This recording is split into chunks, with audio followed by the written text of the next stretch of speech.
రామ్ గోపాల్ వర్మ వివాదం అన్న పేరుకి ఆయన మారు పేరు. డ్రగ్స్ కేసులో ఏకంగా అకున్ సబర్వాల్ పైన సిట్ పైన తీవ్ర విమర్శలు చేసి దుమారం రేపారు ఆయన. వర్మ మాట్లాడిన తర్వాతే ఇతర సినీ ప్రముఖులు సిట్ దర్యాప్తుపై గొంతెత్తారు. అదే సమయంలో కొందరు సినీ ప్రముఖులు వర్మ తీరుని ఎండగట్టారు.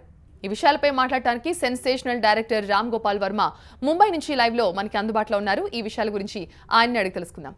నమస్తే వర్మ గారు. హలో అండి. ఎలా ఉన్నారు? మీ దయ వల్ల కాదు కానీ బాగానే ఉన్నా. రిలాక్స్ అయిపోయారా మీరు?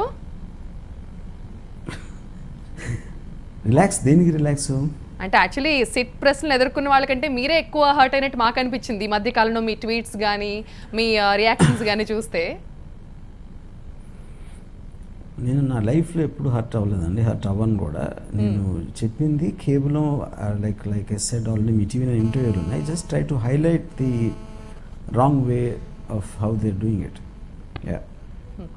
అండ్ డ్రగ్స్ కేసులో సినిమా వాళ్ళని సాక్షులుగానే చూస్తాం, నేరస్తులు కాదు అని ప్రభుత్వం ఇచ్చిన స్టేట్మెంట్ విన్న తర్వాత మీకేమనిపించింది వర్మ గారు?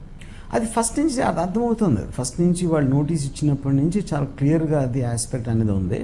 కేసీఆర్ గారు చెప్పే వరకు వాళ్ళు దాన్ని క్లియర్ చేయకపోవటం అనేది that is what I was actually pointing out. అంతసేపు సినిమా వాళ్ళు విలన్స్, మేము హీరోస్ అనే ఒక అర్థం లేని కాలర్ ఇవ్వటం అనేది I feel it was a highly responsible thing. That is what KCR గారు ఆయన ఆ క్లారిటీ ఇవ్వగానే అందరికీ అర్థమైపోయింది. అదే నేను చెప్పింది, అది కూడా. అంటే ఇక్కడ మనం చూడాల్సింది డ్రగ్స్ తీసుకున్న వాళ్ళని బాధితులుగానే చూస్తాము అని ఒక స్టేట్మెంట్ ఇచ్చారు. అది టాలీవుడ్కి పెద్ద రిలీఫ్ అనుకోవచ్చా? ఇప్పుడు 2 పాయింట్స్ అండి. ఫస్ట్ ఆఫ్ ఆల్ టాలీవుడ్ అనేది జనరలైజ్ చేయడం అనేది తప్పు. ఓకే, టాలీవుడ్లో 10-12 ఎంతోమందికి వచ్చింది అనుకున్నాం. వాళ్ళని నోటీస్లో పర్టికులర్ కేసులో కొన్ని క్వశ్చన్స్ అడగటానికి మిమ్మల్ని పిలిచాం అని నోటీస్ ఇచ్చారు. వాళ్ళ మీద ఛార్జ్ షీట్ లేదు, ఎఫ్ఐఆర్ లేదు, వాళ్ళు ఏదో చేశారు అని డైరెక్ట్గా అంటే ఒఫీషియల్ సోర్స్ నుంచి ఇది లేదు. రిలీఫ్ అనేది మీనింగ్ ఏంటి దాంట్లో? వీళ్ళందరూ అసలు వాళ్ళని ఏం అడిగారు, వాళ్ళు ఏం చెప్పారు అనేది తెలియకుండా ఆల్రెడీ మనం వాళ్ళు ఏదో నేరం చేశారు, దాని తర్వాత ఇప్పుడు కేసీఆర్ గారు ఎవరో దయతలిచి ఏదో చేశారు అనేది everything is speculation. But the basic bottom line is అసలు ఎగ్జాక్ట్లీ ఏ ఛార్జ్ మీద ఏ ఎవిడెన్స్ తోటి ఎందుకు ఎవరిని పిలిచారని తెలియనప్పుడు I think it's useless talk. Yes, ఇప్పుడు ఇంత పెద్ద ఫిల్మ్ ఇండస్ట్రీ, కొన్ని వేల మంది ఇండస్ట్రీలో ఉన్నారు, ఇంత ఇష్యూ అయ్యి అంటే ఇంతకుముందు కూడా గతంలో కూడా చాలా చూసాం, చిన్న చిన్న ఆర్టిస్టులు ఇలాంటి డ్రగ్స్ కేసులు ఇరుక్కోవడం, ఆ వార్తలు కూడా మనం విన్నాం. బట్ ఈసారి వచ్చిన పేర్లు మామూలు పేర్లు కాదు. ఎందుకంటే మీ రియాక్షన్ చూస్తేనే మాకు అర్థమైంది. జనరల్గా మీరు చిన్న చిన్న విషయాలకి రెస్పాండ్ అవ్వరు, ఏదైనా అందులో విషయం ఉంటేనే రెస్పాండ్ అవుతుంటారు మీరు. అలాంటిది మీరు స్ట్రైట్గా దీంట్లో ఇన్వాల్వ్ అయ్యి మీరు వాళ్ళ తరపున వకాలు తప్పుచుకుని మాట్లాడారు. ఇక్కడ ఇండస్ట్రీలో ఇంతమంది ఉండి, ఇంత పెద్దలు ఉండి ఏ ఒక్కరు కూడా ఈ విషయాన్ని పాయింట్అవుట్ చేసింది లేదు, వీళ్ళ పక్షాన మాట్లాడింది లేదు. మీకెందుకు అనిపించింది ఫస్ట్ టైం దీని గురించి మాట్లాడాలని? ఇప్పుడు ఒక పాయింట్ అండి, డ్రగ్స్ అనేది అట్లీస్ట్ నా మెమరీలో ఫస్ట్ టైం నేను హరే రామ హరే కృష్ణ అని దమ్మారో దమ్ అని జీనత్తమ్ అని పాటలు ఫస్ట్ టైం చూశాను. అంటే that you're talking about early 70s. 40-50 సంవత్సరాల నుంచి ఉన్న ఒక కల్చర్ గురించి కేవలం లాస్ట్ 15-20 రోజుల్లో ఫస్ట్ టైం అసలు భారతదేశానికి డ్రగ్స్ అనేది వచ్చింది అనే ఒక ఎఫెక్ట్ రావడానికి ముఖ్య కారణం ఒక సినిమా వాళ్ళ పేర్లు ఇన్వాల్వ్ అయ్యి, అది జనాలకి పబ్లిక్కి ఇంట్రెస్ట్ ఉంటుంది కాబట్టి వాళ్ళ పేర్లు మూలాన దాని మీద 24 hours వాళ్ళ మీద ప్రోగ్రామ్స్ చేసినప్పుడు ఫస్ట్ టైం విన్నావా డ్రగ్స్ అనేది ఇప్పుడు వచ్చిందా, అంతకుముందు లేదా, వీళ్ళు అయిపోయిన తర్వాత ఇంక ఉండదా అనే ఒక extremely ridiculous kind of an atmosphere create అయింది. ఆ క్రియేట్ అయిన అట్మాస్ఫియర్ మీద రియాక్ట్ అయ్యాను, కానీ ఏ ఒక్క పర్టికులర్ 12 మందిలో ఏ ఒక్క వ్యక్తి మీద కానీ ఏ ఒక్క పర్టికులర్ ఇష్యూ మీద కానీ రియాక్ట్ అవ్వలేదు. I made general comment on the ridiculousness of highlighting this particular issue. Yes, కానీ వర్మ గారు ఇది ఇష్యూ అవ్వడానికి కారణం డ్రగ్స్ లేవు అని కాదు, డ్రగ్స్ ఎప్పటి నుంచో ఇండియాలోనే మనకు తెలిసిందే. బట్ డ్రగ్స్ వాడే వాళ్ళని ఒక సెక్షన్గా చూస్తాం, వాళ్ళు వేరేగా ఉంటారు, వాళ్ళు ఒక సైకోల్లా ఉంటారు, వాళ్ళ బిహేవియర్ డిఫరెంట్గా ఉంటుంది, వాళ్ళు అసలు జనజీవన శ్రమంతో కలిసి ఉండరు, వాళ్ళ వేరే ఏదో ఒక వర్గానికి చెందిన వాళ్ళుగా ఉంటారని ఒక ఫీలింగ్లో ఉంటాం జనరల్గా డ్రగ్స్ తీసుకునే వాళ్ళు, డ్రగ్ అడిక్ట్ అయిన వాళ్ళు. బట్ రోజు మనం టీవీలో చూసే, సినిమాల్లో చూసే సెలబ్రిటీస్, వాళ్ళ గురించి మనం ఏ రోజు కనీసం ఒక తప్పుడు మాట అనుకోవడానికి కూడా అవకాశం రానటువంటి సెలబ్రిటీస్ పేర్లు ఇందులో రావడం వల్ల దీనికి ఇంత హైప్ వచ్చింది. కానీ అదే అండి, ఆ పేర్లు వాళ్ళు వాడారని వాళ్ళు చెప్పారా, వీళ్ళ దగ్గర ఎవిడెన్స్ ఉందా, అవి తెలియకుండా కేవలం ఎంక్వైరీకి పిలిచినంత మాత్రాన వాళ్ళు వాడేశారని మీరు ఎలా సపోజ్ చేస్తున్నారు అనేది నా క్వశ్చన్ అసలు. ఎస్ అదండి, అంటే ఇంత మందిలో వీళ్ళకే ఎందుకు మీకు ఇచ్చారు? ఐదర్ కాదు, మీరు చెప్పిన పేర్లను వాళ్ళన్నా చెప్పాలి, మేము వాడుతున్నాం, మేము వాడాం అని చెప్పాలి, లేకపోతే సిట్ అధికారులు వాళ్ళన్నా చెప్పాలి వీళ్ళు వాడినట్టు మా దగ్గర ఎవిడెన్స్ ఉందని. వాళ్ళిద్దరూ చెప్పకుండా మనం ఏంటి మధ్యలో వీళ్ళు ఎలా వాడుతున్నారు, వాడినా కూడా ఇలా ఎందుకు ఉన్నారు, ఎందుకు వాడుతున్నారు అనే క్వశ్చన్ అడిగి దానికి ఏమైనా అర్థం ఉంది అసలు దానికి? అంటే వీళ్ళందరినీ ఊరికే పిలిచారనుకుంటున్నారా మీరు? ఊరికే కాలక్షేపానికి పిలిచారనుకుంటున్నారా సిట్ ఆఫీసర్స్? అది నాకు ఎట్లా తెలుస్తుంది ఎందుకు పిలిచారు? అది వాళ్ళు చెప్పాలి, వాళ్ళ రెస్పాన్సిబిలిటీ ఉంది, వాళ్ళు చెప్పాలి. ఇంత పెద్ద గొడవ హడావిడి చేసి దీని గురించి ఏం లేదు ఆశతో వచ్చిన మన కేసీఆర్ గారు ఒకళ్ళు చేసినా కూడా మేము బాధితులుగాను వదిలేస్తాం అంటే అప్పుడు 20 రోజుల సర్కస్ మీనింగ్ ఏంటి అసలు? సో అదే నేను ఇంతకుముందు చెప్పాను, బయటకు వచ్చి ఆ వీడియోలో ఏదన్నా ఇంటర్వ్యూలు చేశారా, లేకపోతే అందరికీ తెలియాలి, తెలిస్తే వాళ్ళు తెలుసుకుని మిగతా వాళ్ళు చెయ్యరు అనే ఒక ఇంటెన్షన్ వాళ్ళకు ఉన్నప్పుడు వాళ్ళు బయట చెప్పాలి, ఇది మేము మాకు ఉన్న ఎవిడెన్స్ ఇది, మేము అడిగింది ఇది, వాళ్ళు చెప్పింది ఇది. ఏమి చెప్పకుండా రేపొద్దున రవితేజ అవగానే క్లైమాక్స్ సినిమా అయిపోయింది కాబట్టి ఇంక మళ్ళీ మీడియా కానీ వాళ్ళు కానీ జనాలు కానీ nobody will care about this anymore. That is the truth. And already మీరు చూస్తున్నారు అది. ఎవరైతే ఇంటరాగేషన్ ఫేస్ చేశారో వాళ్ళు కూడా సిట్ అధికారులకి వ్యతిరేకంగా ఒక్క మాట కూడా మాట్లాడలేదు. నిజంగా వాళ్ళు ఇన్నోసెంట్, వాళ్ళకి ఏం సంబంధం లేదనుకుంటే బయటకు వచ్చాక మాట్లాడే హక్కు వాళ్ళకు ఉంది. వాళ్ళు ఎవరు మాట్లాడలేదు, మీరే మాట్లాడుతున్నారు. అంటే మీతో మీ వెనక వాళ్ళందరూ మాట్లాడిస్తున్నారా? ఒక నిమిషం అలా ఒక నిమిషం. వ్యతిరేకంగా మాట్లాడటం అంటే నేను ఫస్ట్ ఆఫ్ ఆల్ వాళ్ళని ఏం అడిగారు, ఏం చెప్పారు అనేది నాకు తెలియదు. వాళ్ళకి ఏమన్నా ప్రాబ్లం ఉందని నాకు తెలియదు. నేను దేని గురించి అంటే ఎస్ఐటి అధికారులు తప్ప లేకపోతే వీళ్ళు చేశారా లేదా అనేది నేను ఎప్పుడు మాట్లాడను. నేను మాట్లాడింది ఒకటే, ఏమి తెలియకుండా ఆల్రెడీ వీళ్ళు విలన్స్, వాళ్ళు హీరోలు అని ఒక కలర్ ఇవ్వటం అనేది తప్ప. అదొకటే నేను చెప్పింది. దానికన్నా నేను ఎక్కువ ఏమీ చెప్పలే. అంటే బయట నడుస్తున్న టాక్ ఏంటంటే వీళ్ళందరూ మాట్లాడలేక ఇప్పుడు మాట్లాడితే మనకి మంచిది కాదు అని వర్మతో మాట్లాడిస్తున్నారేమో, వర్మ అయితే ఏదన్నా మాట్లాడతారు కదా అనే ఒక టాక్ నడుస్తోంది. ఓకే, అలా మాట్లాడితే ఏమవుతుంది? నేను అన్నాను, సరే నేను ఏదో అన్నాను మీరు అనుకుంటున్నారు, ఓకే అన్నాను అనుకోండి, వాళ్ళు అనలేదు నేను అన్నాను అంటే ఇప్పుడు ఏమవుతుంది? దానివల్ల ఇప్పుడు సిట్ అధికారుల దగ్గర ఉన్న ఎవిడెన్స్ మారిపోతుందా? అంటే లేకపోతే వాళ్ళు ఏం చేయాలనుకుంటున్నారు వాళ్ళు మానేస్తారా? నేను మాట్లాడిన వల్ల ఏమవుతుంది? సింపతి వస్తుంది కదా ఎవరి మీద? సింపతి కాదు, సింపతి జనాలకు వస్తుందా, సిట్ అధికారులకు వస్తుందా, మీడియాకు వస్తుందా? ఎవరికి వస్తుంది సింపతి? అంటే ఇప్పుడు జనాల్లో కొంచెం బద్నాం అయ్యారు కాబట్టి అట్లీస్ట్ మీలాంటి వాళ్ళు కొంచెం నోరెత్తి మాట్లాడితే ఓ ఇలా కూడా అంటే అది కాదు. చెప్పండి. ఇప్పుడు రామ్ గోపాల్ వర్మ ఒకడు వచ్చి ఏదో ఇలా ఎందుకు చేస్తున్నారంటే దాని మొదలన వాళ్ళు డ్రగ్గులు వాడుతున్నారు అనుకుని దాని మీద సింపతి వస్తుంది అనుకుంటూ అంతకన్నా మూర్ఖులు ప్రపంచంలో ఉండరు. మరి జనాలు అంత మూర్ఖులు అనుకుంటే నేను ఏం చేయలేను. ఎవరైతే సిట్ విచారణ ఎదుర్కొంటున్నారో వాళ్ళకి కాస్త ఫేవర్ గానే మాట్లాడారు అండ్ విచారణ జరుగుతున్న తీరు మీకు నచ్చలేదనే విషయాన్ని చాలా ఫ్రాంక్ గా చెప్పారు. బట్ ఇంత పెద్ద టాలీవుడ్ ఇండస్ట్రీలో మీరు ఎక్కడి నుంచి విచారణ జరిగిన తీరు గురించి నేను మాట్లాడలేదు. ఏమీ ఎవిడెన్స్ లేకుండా వాళ్ళు ఏదో చేసేసారు అన్న ఒక ఫీలింగ్ ఇవ్వటం తప్పు అని ఒకటే చెప్పాను. విచారణ గురించి నేను ఎప్పుడు మాట్లాడలేదు. Yes, okay. అండ్ ఇంత పెద్ద ఇండస్ట్రీ, ఇక్కడ ఇన్ని వేల మంది ఉన్నారు, ఇండస్ట్రీకి పెద్దలుగా చెప్పుకునే వాళ్ళు ఉన్నారు, ఏ ఒక్కళ్ళు ఎందుకు ఈ విషయం మీద మాట్లాడలేదు అనే ప్రశ్న మీకు వచ్చిందా? అది బేసిక్గా వాళ్ళని అడగాలండి. వాళ్ళని వేరే వాళ్ళ కోసం నేను ఎట్లా మాట్లాడగలుగుతాను? వాళ్ళు ఏం ఆలోచిస్తున్నారు, వాళ్ళు ఏ కారణాల వల్ల మాట్లాడలేదు అనేది నాకు తెలియదు. వాళ్ళకి ఏమన్నా నాకు తెలియదు, వాళ్ళకి ఏమన్నా తెలుసా? సిట్ అధికారులు వాళ్ళకి ఏమైనా చెవిలో చెప్పారా? నాకు తెలియదు. సో నాకు తెలిసిన ఈ సమాచారం నుంచి నేను రియాక్ట్ అవుతాను, కానీ వాళ్ళు ఏం ఆలోచించలేదు అనేది నేను స్పెక్యులేట్ చేయడం అనేది కరెక్ట్ కాదు. ఎస్, బట్ మీరు మాట్లాడక ముందు వరకు అయితే ఎవరూ మాట్లాడలేదు. బట్ మీరు మీ వాయిస్ ఒకసారి వినిపించిన తర్వాత కొంతమంది మీకు ఫేవర్గా మాట్లాడిన వాళ్ళు ఒకళ్ళిద్దరు, అంటే మీకు వర్మ చెప్పేది నిజం అని అనలేదు కానీ బట్ మీరు మాట్లాడినట్టుగానే ఇంకొక ఇద్దరు ముగ్గురు మాట్లాడారు. బట్ ఇప్పటి వరకు మాట్లాడిన వాళ్ళు కూడా మీరు మాట్లాడాక మీరు మాట్లాడింది తప్పు అన్న వాళ్ళు కూడా ఉన్నారు. వాళ్ళకి మీరు ఏమన్నా చెప్పదలుచుకున్నారా ఈ సందర్భంగా? వర్మకు అవసరమా ఎక్కడో ఉండి ఇలాంటి మాట్లాడటం అవసరమా? అదే నేను మాట్లాడింది తప్పు అని ఎవరు అన్నారు, ఎందుకు అన్నారు చెప్తే దానికి ఆన్సర్ చెప్తాను. ఎస్, పోసాని మాట్లాడారు. డ్రగ్స్ కేసులో టాలీవుడ్ ని టార్గెట్ చేస్తే తెలంగాణ పరువు పోతుందని మీరు చెప్పారు ఒక మాట. సో మీ కామెంట్స్ ఆయన వ్యతిరేకించారు. ప్రశ్నిస్తే పరువు ఎలా పోతుంది, తప్పేంటి, ఇంతమందిలో వీళ్ళనే పిలిచారంటే ఏదో అవసరం ఉండే, ఏదో విషయం ఉండే పిలుచుంటారు కదా అని మీ మాటను ఆయన అపోజ్ చేశారు. ఫస్ట్ ఆఫ్ ఆల్ ఆ లైను ప్రశ్నిస్తే పరుగు పోతుంది తెలంగాణ అనేది పోసాని ఎక్కడన్నాడో నాకు తెలీదు. మీకు తెలుసా, రోడ్డు మీద ఒక కానిస్టేబుల్ నడుస్తూ వెళ్ళి నేను కనపడ్డానుకో నన్ను తీసుకొని స్టేషన్లో కూర్చోబెట్టి క్వశ్చన్ చేసే హక్కు ఉంది. నోటీసు నాకు ఇవ్వక్కర్లా. పోలీసుకి అంత పవర్ ఉంది.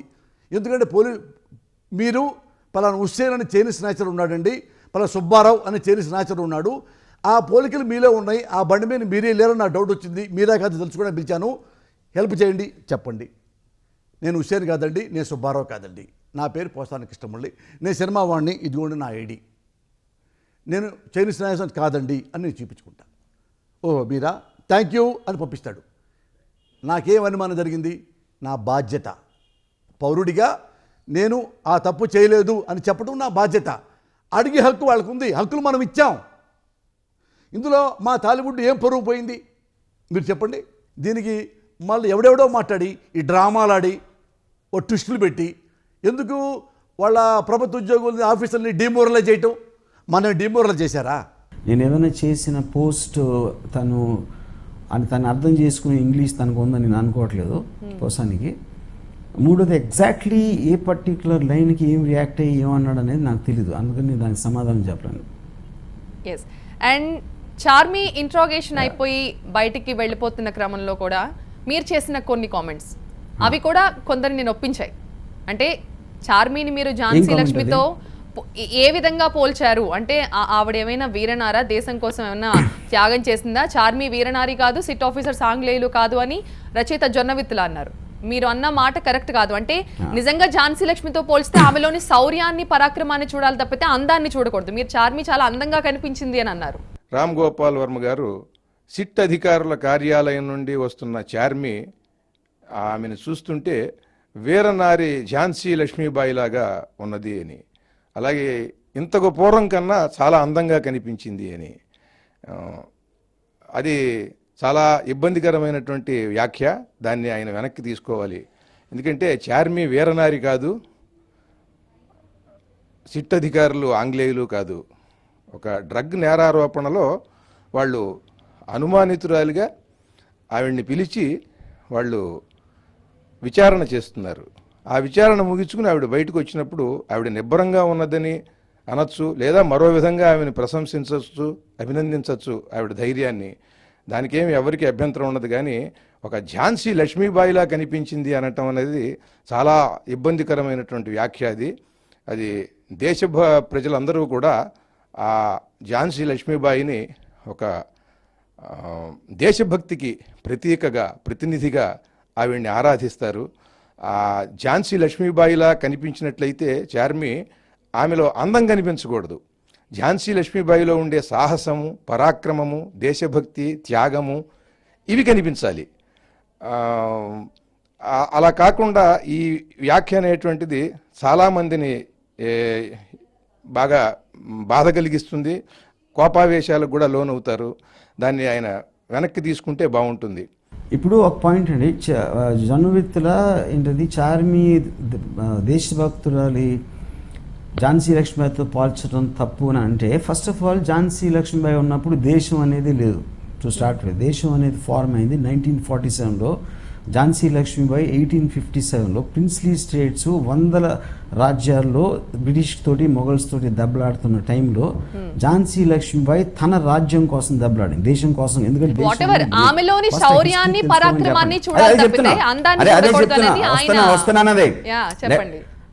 Let me finish. నేను జొన్నవిత్తుల దేశభక్తురాలు ఝాన్సీ బాయిని దానికి ఆన్సర్ చెప్తున్నా. What you mean what ever తర్వాత. సో దేశభక్తులు ఎందుకు కాదో ఇప్పుడే చెప్పాను. ఇంకోటి, నేను నా ఉద్దేశంలో చార్మి ఝాన్సీ లక్ష్మి కాదు, నా పర్సనల్ ఒపీనియన్ అది. అంటే అలా అనకూడదని జొన్నవిత్తుల రాజ్యాంగంలో రాసి ఉందా, జొన్నవిత్తుల హ్యాండ్ బుక్లో రాసి ఉందా ఆయన జేబులో? ఇప్పుడు నేను ఎప్పుడో ఒక పర్టికులర్ టైంలో కేసీఆర్ గారు ఇలియానా కన్నా అందంగా ఉంటారన్న, అది నా ఒపీనియన్.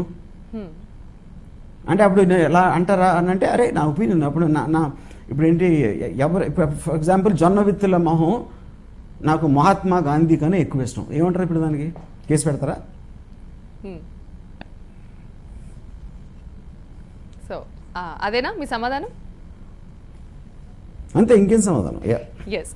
అండ్ వర్మ గారు, మీ సినిమాల్లో డాన్స్ని ఎంత బాగా చూపిస్తారో పోలీసుల్ని కూడా చాలా డైనమిక్గా చూపిస్తూ ఉంటారు.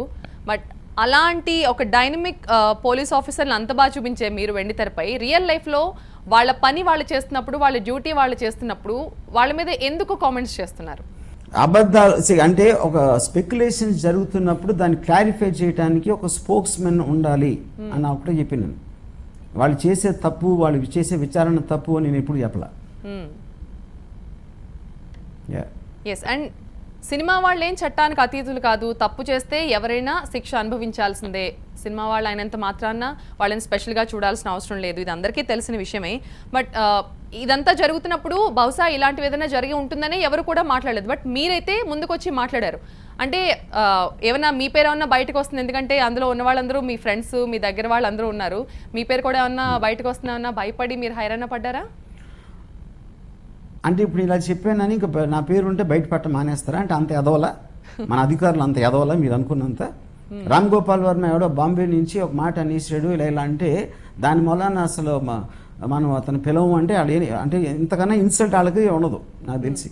మరి ఇంట్రాగేషన్ ఫేస్ చేసి బయటకు ఇక్కడ పాయింట్ మీరు ఇందాక చెప్పింది, ఇందాక చెప్తుంది సినిమా. ఇప్పుడు రవితేజ అవ్వగానే ఆ డ్రైవర్ మీద కబగవాని ఆపేశారు కదా. ఎందుకు ఆపేసాం? వాళ్ళతో పాటు ఇంకా ఫలానా మహమ్మద్ అహ్మద్ తఫీక్ వాళ్ళని చేసి వాళ్ళకి కేర్ తీసుకున్నారా? ఎందుకంటే వాళ్ళని చూపిస్తే ఎవరు చూడరని మీకు తెలుసు కాబట్టి. నిన్న రవితేజ డ్రైవర్ ఇంట్రాగేషన్ అయ్యే వరకు వాళ్ళని పిలవద్దు అని అనలా, సినిమా వాళ్ళని విచారించద్దు అని అనలా. ఏంటి నిన్న రవితేజ డ్రైవర్ ఇంట్రాగేషన్ కూడా మీడియా కవరేజ్ ఇచ్చింది, ఇవ్వలేదని ఎవరు చెప్పారు మీకు?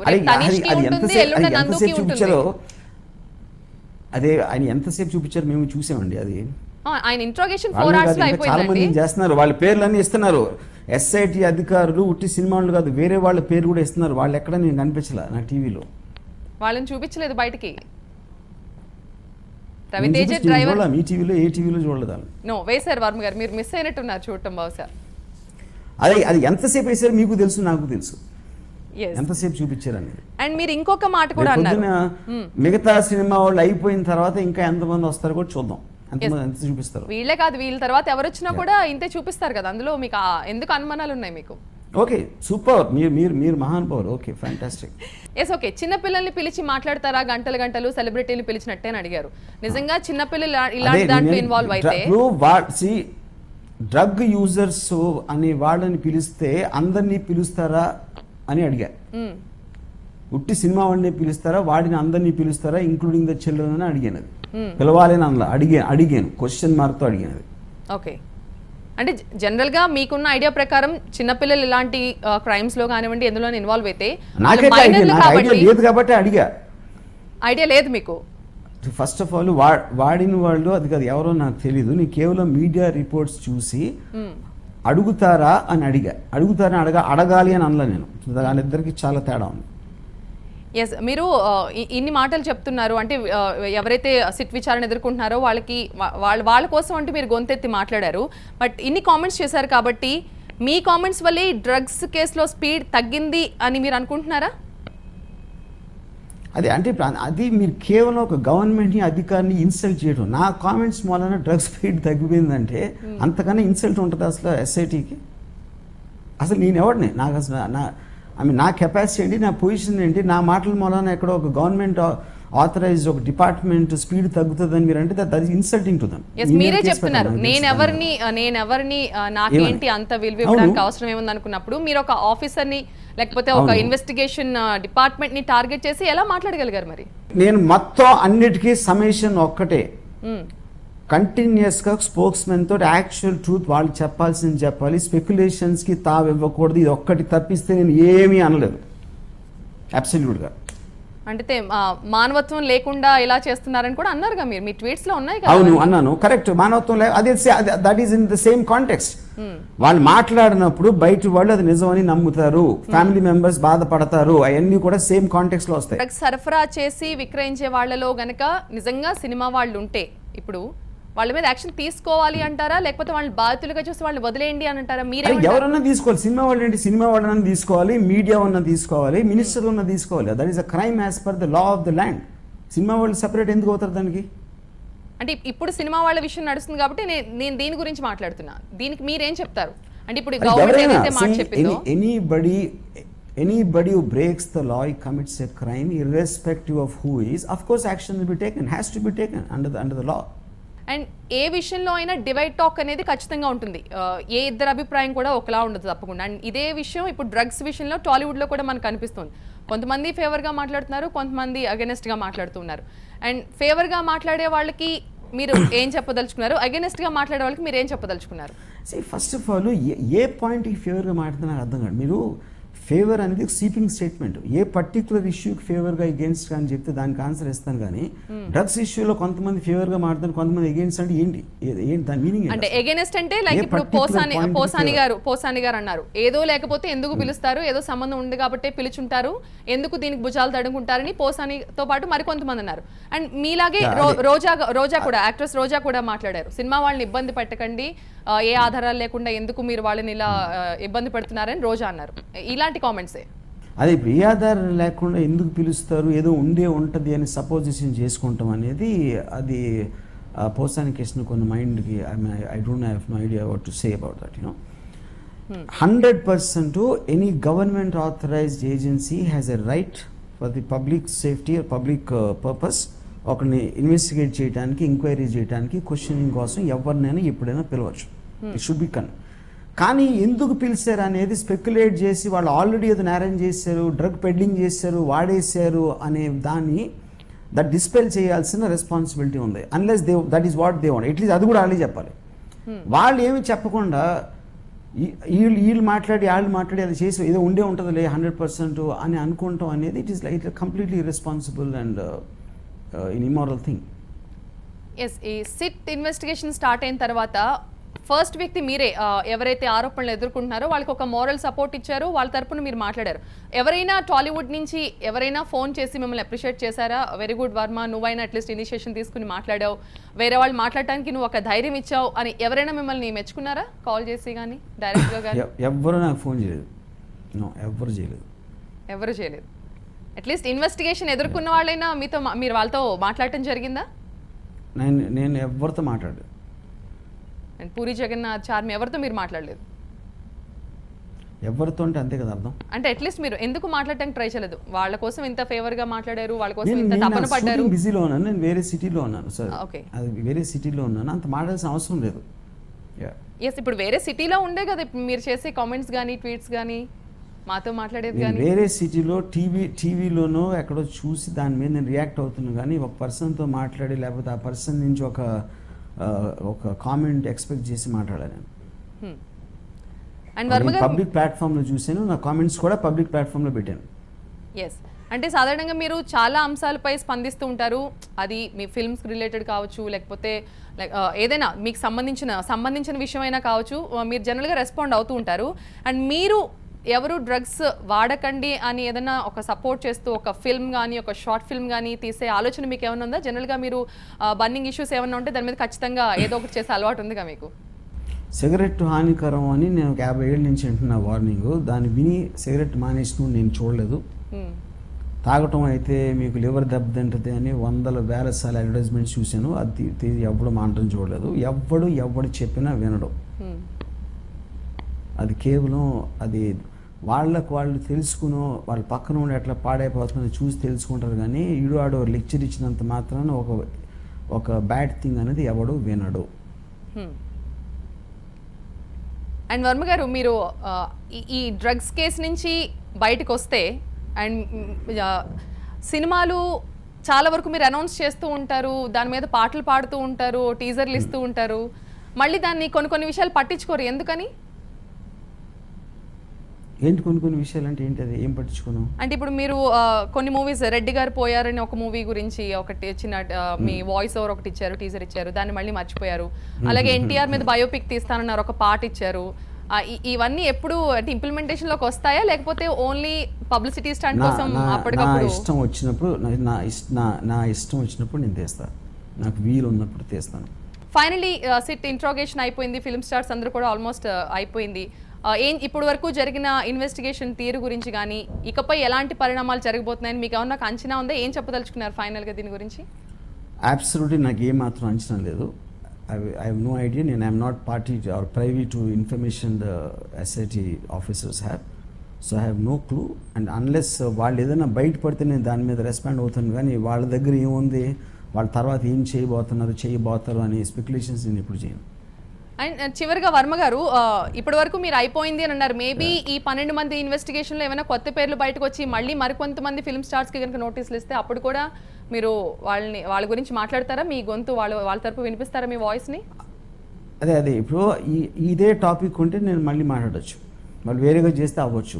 వాళ్ళు వేరేగా ఎంక్వైరీ చేస్తారా, లేకపోతే వాళ్ళు ఆల్రెడీ అకున్ సబర్వాల్ గారు మేము స్పోక్స్మెన్ పెట్టాం, స్పోక్స్మెన్ అన్ని మాట్లాడతారని చెప్పారు. దాని తర్వాత ఆ పర్టికులర్ ఇష్యూ గురించి నాకు మాట్లాడాల్సిన అవసరం లేదు. That's only thing I wanted.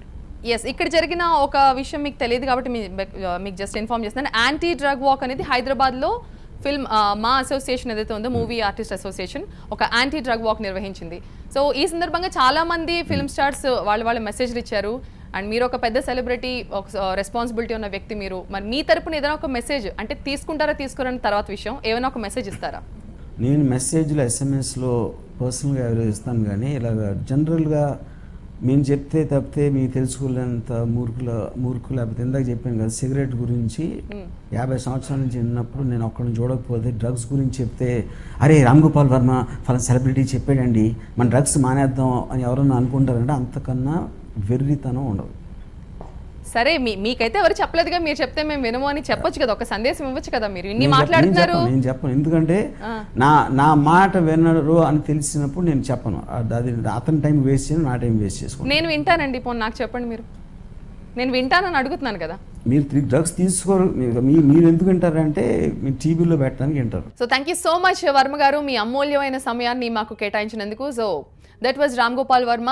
విషయం ఏదైనా, సందర్భం ఏదైనా తనకి మాట్లాడాలి అనిపిస్తే ఎవరికి బెదిరేది లేదు అంటున్నారు. ఇకపై కూడా ఏదైనా మాట్లాడాలనుకుంటే ధైర్యంగా మాట్లాడతానంటున్నారు Varma. That's all for now. చూస్తూనే ఉండండి TV9.